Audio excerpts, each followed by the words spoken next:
하나님의 말씀 사도행전 7장 44절에서 50절의 말씀입니다. 사도행전 7장 44절에서 50절의 말씀, 우리 한 목소리로 같이 읽겠습니다. 시작. 광야에서 우리 조상들에게 증거의 장막이 있었으니 이것은 모세에게 말씀하신 이가 명하사 그가 본 그 양식대로 만들게 하신 것이라. 우리 조상들이 그것을 받아 하나님이 그들 앞에서 쫓아내신 이방인의 땅을 점령할 때에 여호수아와 함께 가지고 들어가서 다윗 때까지 이르니라. 다윗이 하나님 앞에서 은혜를 받아 야곱의 집을 위하여 하나님의 처소를 준비하게 하여 달라고 하더니 솔로몬이 그를 위하여 집을 지었느니라.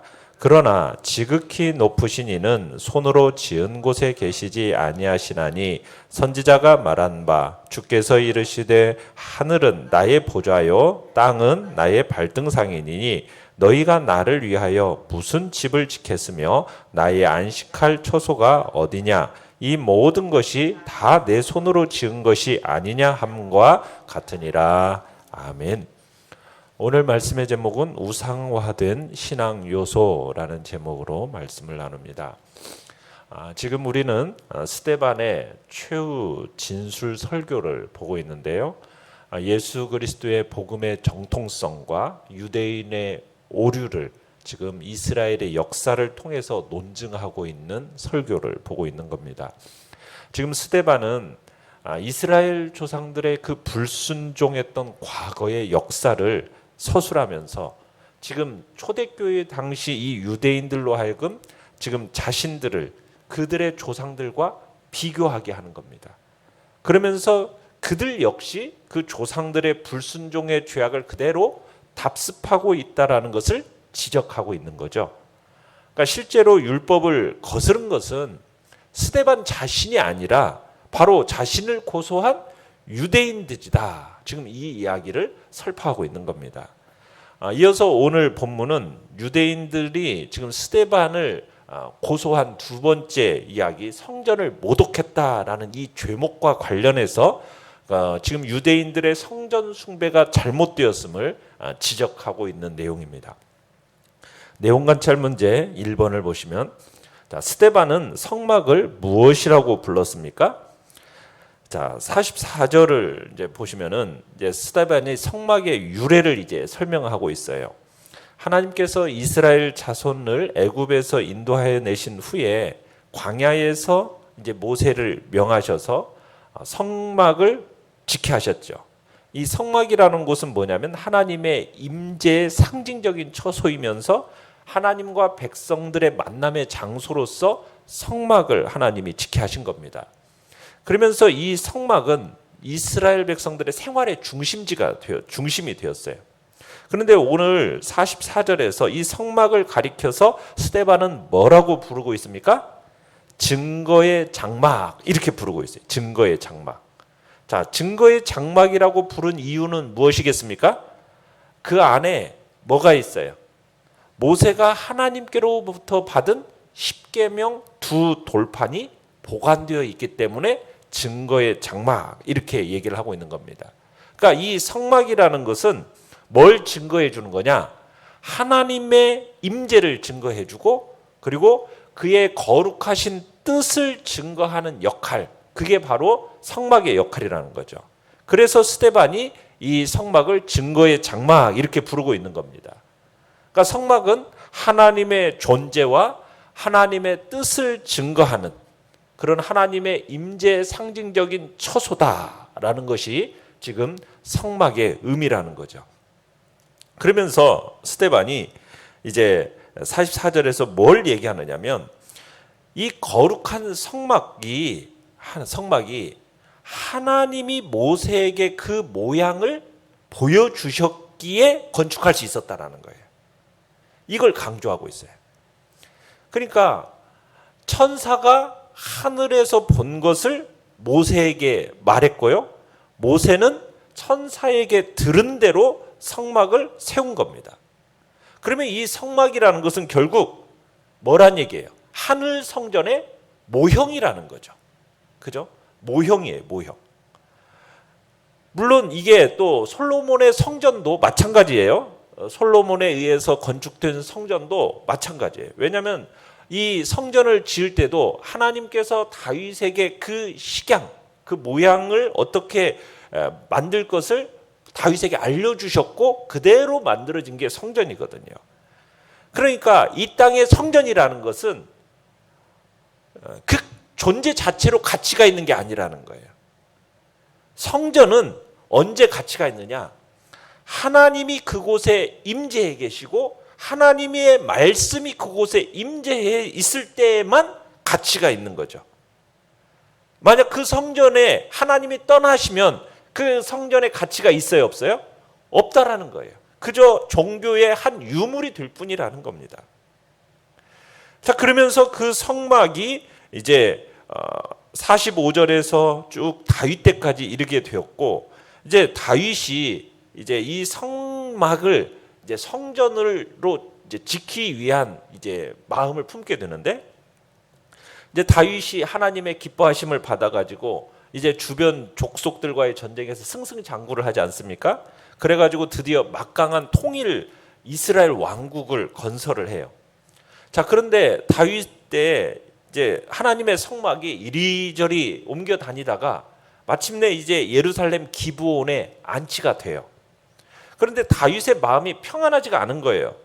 자신은 화려한 왕궁에 거하는데 하나님의 성막은 너무 초라한 장막 형태로 있으니까 그게 마음이 괴로워가지고 그때 이제 이런 마음을 품는 거죠. 나는 백향목 궁에 거하거늘 하나님의 궤는 휘장 가운데 있다. 그러면서 다윗이 화려한 성전 건축을 계획을 세웁니다. 자, 그런데 다윗은 성전을 건축하고 싶었는데 하나님은 어떻게 하셨어요? 건축하는 것, 성전 건축하는 것을 허락하지 않으시죠. 왜요? 다윗은 피를 많이 흘린 사람이기 때문에 건축할 수 없다라는 거예요. 당신의 성전이 피 흘린 결과로 지어지는 것을 기뻐하지 않으셨던 거죠.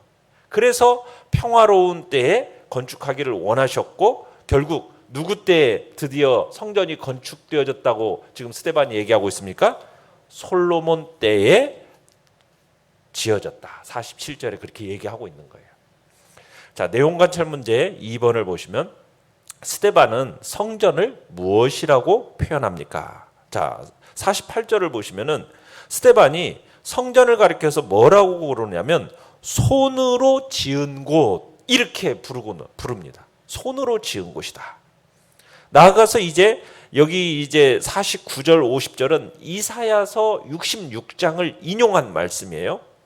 그러니까 하나님은 여기서 뭐라고 하면 성전에 계시는 분이 아니라는 거예요. 그러면서 성전에 대해서 다소 부정적인 견해를 말해요. 그러면서 하나님을 뭐라고 표현하고 하냐면 지극히 높으시니 이렇게 부르고 있어요. 그러니까 지극히 높으신 분이라는 이 묘사는 하나님이 손으로 지은 건물 안에 모실 수 없는 분이라는 것을 얘기하는 겁니다. 모든 것을 초월하신 분, 주권적으로 통치하시는 분, 이런 사실을 지금 강조하고 있는 거예요. 그리고 이사야 66장에서 1절 2절에서 하나님은 무슨 대단한 성전을 짓거나 하나님을 향한 어떤 전적인 순종이 동반되지 않은 그런 백성이 드리는 이런 가증한 행위, 다를 바 없는 그런 제사, 이런 것을 원하는 게 아니라 하나님은 뭘 원하시느냐? 66장 2절에 이렇게 얘기하세요. 무릇 마음이 가난하고 심령에 통회하며 내 말을 듣고 떠는 자, 그 사람은 내가 돌보려니와. 그러니까 하나님이 원하시는 건 뭐냐면은 무슨 성전 안에서 어떤 보이는 제사보다도 뭘 원하신다는 거예요? 하나님을 향한 겸손한 순종을 원하신다는 거예요. 그러니까 스데반은 지금 하나님이 모든 것을 다 지으신 분이다. 그죠? 50절에 이 모든 것이 다 내 손으로 지은 거다. 그러니까 하나님이 뭘 원하시는 거냐? 회개와 겸손으로서 그분의 계시를 받아들이는 그 모습으로 표현되는 전적인 순종, 이걸 요구하신다는 거죠. 그런데 이 사실은 보지 못한 채 그저 예배가 사람의 손으로 지어진 그 건물 안에서만 이루어진다, 이것을 오해하고 있다, 이 사실을 지금 스데반이 강조하고 있는 겁니다. 그러니까 스데반은 뭐냐면, 내가 지금 성전을 모욕한 것이 아니라 누가 하나님을 마음대로 할 수 있다라고 생각하는 너희들, 성전의 그 품격을 떨어뜨린 유대인 지도자들, 너희들이 지금 성전을 모욕하고 있는 거다, 이렇게 강조하고 있는 겁니다. 그러니까 성전이라는 것은 어떤 곳이냐, 하나님과의 어떻게 보면은 역동적인 만남이 이루어지는 장소인데, 그런 장소로서 활용하지 못하고 있는 너희들, 유대인 지도자들, 성전은 결국 하나님의 초월성, 그 성전 안에 갇혀 계시는 분이 아니라 하나님은 초월하여 모든 곳에 초월하여 계신 분인데, 그 초월성을 바르게 이해하지 못한 채 하나님이 요구하시는 건지 뭔지 지금 이해하지 못한 채 그렇게 너희들이 그냥 그 안에서 성전에서 제사 드리는 것으로 만족해하면서 그렇게 가는 것은 하나님의 마음을 상하게 만드는 거다. 지금 그렇게 성전에 대해서 오해하고 있는 부분을 지적하면서 지금 스데반이 얘기하고 있는 겁니다. 연구와 묵상 문제 3번입니다. 자, 스데반이 성막에 대해 거룩함의 의미를 희석하고 성전에 대해서도 다소 부정적인 견해를 나타낸 까닭은 무엇입니까? 그러니까 스데반이 성막을 뭐라고 불렀어요? 증거의 장막, 이렇게 불렀잖아요. 그래가지고 거룩함의 의미를 좀 희석시켰어요. 그 왜 그런 거예요? 당시 성전을 우상처럼 섬기고 있었기 때문에, 유대인들이. 그래서 그 어리석음을 깨우쳐주기 위해서 증거의 장막이라는 표현을 쓴 겁니다. 또 성전을 가리켜서 손으로 지은 곳, 이렇게 부르고 있잖아요. 그죠? 48절에 손으로 지은 곳이라고 부른다라는 것은 결국 뭘 얘기하냐면, 하나님은 이 성전에 계시지 않고 성전을 초월하여 계신 분이다라는 것을 지금 나타내면서 성전에 대해서 지금 다소 부정적인 이렇게 표현을 말하고 있는 까닭이 뭐예요? 하나님을 예배하기보다는 성전 건물을 예배하는, 하나님이 아닌 성전 건물을 예배하는 이 유대인들의 잘못된 신앙을 지금 지적하고 있는 겁니다. 성전이 없을 때 하나님이 역사하지 않으셨나요? 아니잖아요. 성전이 없었을 때에도 하나님이 그 큰 권능으로 이스라엘 민족을 출애굽시키셨고, 광야 40년 동안 불기둥 구름기둥으로 인도하셨고, 만나주시고 반석에서 물을 내주신 분이잖아요. 사사시대 때에도 백성들이 고난을 당할 때면 어떻게 하셨어요? 사사들을 세워가지고 이방 세력에서 구원해 주셨잖아요. 하나님이 다윗을 세우셔서 이스라엘 중동 지역에 있어서 가장 막강한 왕국으로 만들어 주셨어요. 그때 성전이 있었어요, 없었어요? 성전이 없었어요. 없었음에도 하나님이 이렇게 저렇게 이스라엘 가운데 역사하셨다라는 거죠. 그러니까 하나님은 예루살렘 지금 성전 안에만 임재해 계신다라는 그런 예수님과 초대교회 당시의 그 유대인들의 생각이 그릇된 것이었음을 지금 지적하고 있는 거예요. 그래서 솔로몬도 이 예루살렘 그 성전을 봉헌할 때 뭐라고 얘기했었어요? 하나님이 참으로 땅에 거하시리이까 하늘과 하늘들의 하늘이라도 주를 용납하시지 못하겠거든 하물며 내가 건축한 이 전일이 오리까 하면서 겸손히 솔로몬이 고백했었거든요. 그래서 스데반은 하나님이 인간의 손으로 지은 그 성전에 갇혀 지내시는 분이 아니라는 사실을 지금 강조하고 있는 겁니다. 그리고 그러한 사상을 지니고 있다는 이유로 체포되어서 지금 자신이 사내들인의 신문을 받고 있다라고 지금 얘기하고 있는 거죠. 느낀 점 4번입니다. 유대인들이 절대시하는 그 성전에 대해서 부정적인 견해를 밝힌 이 스데반을 보면서 무엇을 느낍니까? 참, 우리가 유대인들처럼 어떤 성전, 보이는 것, 이것에 집착하다 보면은 오히려 우상 숭배가 될 수 있다라는 것을 우리가 느끼게 돼요. 하나님은 인간이 만든 어떤 그것에 갇혀 계시는 분이 아니거든요. 우리 개혁 교단에서는, 개혁주의 또 이렇게 교단에서는 형상을 안 만들어요. 저기 천주교 같은 경우는 가면은 뭐가 이렇게 있습니까? 마리아 상이든지 아니면은 어떤 다른 사람들의 상들을 만들어 놓고 그 앞에다가 뭐 꽃도 놓고 향도 피우고 때로 그런 일들을 해요. 그런데 우리는 형상을 다 없앴어요. 종교개혁 시대에 그 모든 형상들 다 없앴어요. 그리고는 그림까지도 다 없앴어요. 심지어는 뭐까지도 없앴느냐? 십자가까지도 없애버렸어요. 왜 그러냐면 사람이 보이는 것에 자꾸 마음이 끌리면서 보이는 것에다가 마치 하나님이 그 속에 들어가 있는 것처럼 여기면서 보이는 것을 자꾸 숭배하게 된다는 거예요. 이게 인간의 모습이에요. 하나님은 보이지 않는 분이시잖아요. 영이시잖아요.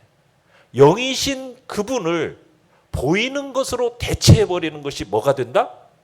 우상이 되어버리기 때문에. 그래서 우리는 오직 무엇을 붙들고 가는 사람입니까? 하나님과 그분이 우리에게 주신 약속의 말씀, 그 말씀만을 붙들고 우리는 신앙생활을 하는 거예요. 하나님은 어떤 보이는 것에다가 갇혀 계시는 분이 아니거든요. 근데 지금 이스라엘 민족이 그런 거예요. 성전을 우상화시켜버린 거죠. 성전 자체를. 하나님보다도. 인간이 만든 성전, 그것을 우상화시켜버리니까. 그리고 그 안에서 드려지는 제사가 마치 하나님 앞에 모든 것인 양 해버리니까 하나님이 결국에는 어떻게 해버리셨어요? 그 마음이 겸손과 회개와 순종의 마음이 없이 그저 우상에 드리듯이 그렇게 드려지는 예배를 하나님이 어떻게 해버리셨습니까? 철폐해버리시고 성전도 다 무너뜨려버리신 거예요. 왜? 성전이라는 곳은 하나님이 그곳에 임재해 계실 때에만 가치가 있는 거예요. 하나님이 떠나버린 그 성전은 가치가 없다라는 거죠. 오늘날 교회 안에도 적용되어지는 거예요. 눈에 보이는 이 예배당이라는 건물, 이 건물에 하나님이 임재해 계시지 않는다면 이 건물은 아무 의미가 없는 거예요. 가치가 없는 겁니다. 우리는 건물로서의 교회를 우상화해서는 안 된다는 거예요. 중요한 게 뭐예요? 교회 안에 하나님이 임재하시도록 우리 성도들 각자가 경건에 더욱 힘써야 되는 것이고 하나님의 말씀에 순종하는 생활을 하기에 힘써야 되는 거죠. 교회를 정결하게 거룩하게 만드는 것, 이게 성도의 마땅한 부분인 것이고 우리가 섬겨야 할 것은 어떤 보이는 건물을 섬기는 게 아니라 그분의 그 안에 임재해 계시는 하나님, 그것의 주인이신 하나님을 우리가 섬겨야 되는 것입니다. 그리고 우리가 믿는 하나님은 이와 같은 어떤 예배당과 같은 건물에만 갇혀 계시고 좌정해 계시는 분이 아니라 살아 역동하시는 생명의 주님이시고 그 하나님은 세상 어느 곳에든지 편만에 계시는 무소부재한 분이시라는 것을 우리가 기억해야 된다는 거죠. 예배당 있든 내가 가정에서 있든 내가 삶의 어떤 자리에 있든 어느 곳에 있든지 그곳에 하나님은 계시는 분이시고 그분은 우리 곁에서 항상 우리를 지켜보고 계시는 분이시라는 사실, 우리가 이걸 유념해야 된다는 겁니다. 예배당 안에만 갇혀 계시는 분이라는 생각은 미신이고 이단적인 생각인 것이고 우리는 예배당 안에서만 공적 예배를 드리는 그것만을 받으시는 분이 아니라 예배당 어디서든지 하나님은 그분을 향한 겸손과 회개의 마음으로 말씀에 순종하는 자리, 그 살아있는 예배를 주님은 받기를 원하시고 그 살아있는 산 제사가 우리의 삶을 통해서 드려지기를 주님은 기대하고 계시는 것입니다.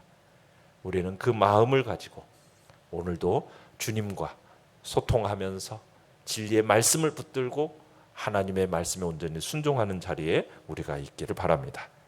결단과 적용 5번입니다. 내 신앙생활 가운데 우상화되거나 종교화된 부분이 있다면 무엇입니까? 그 부분을 바로잡기 위해 오늘 실천해야 할 일은 무엇입니까? 보이는 어떤 것에 우리의 마음을 두지 않고 보이지 않으시지만 살아계신 하나님, 그분이 우리에게 약속하신 그 말씀을 붙들고 오늘도 내가 믿음으로 순종의 길을 걸어가겠다라고 다시 한번 결단하시길 바랍니다. 오늘의 기도 같이 읽겠습니다. 시작. 하나님을 알고 하나님을 예배하는 일에 최우선을 두게 하소서. 아멘. 말씀을 생각하면서 기도하시고요. 연약한 우리의 지체들을 위해서 기도해 주시며 또한 이번 한 주간 추수감사 기념주일을 우리들이 생각하면서 1년을 돌아보시고 감사가 넘치는 복된 또 한 주가 될 수 있도록 또 주께서 성도들 위드 코로나 시대 속에서 예배의 자리, 교제의 자리에 또 하나님 앞에 속히 나올 수 있도록 또 모든 성도들의 마음을 또 열어달라고 주의 은혜를 구하면서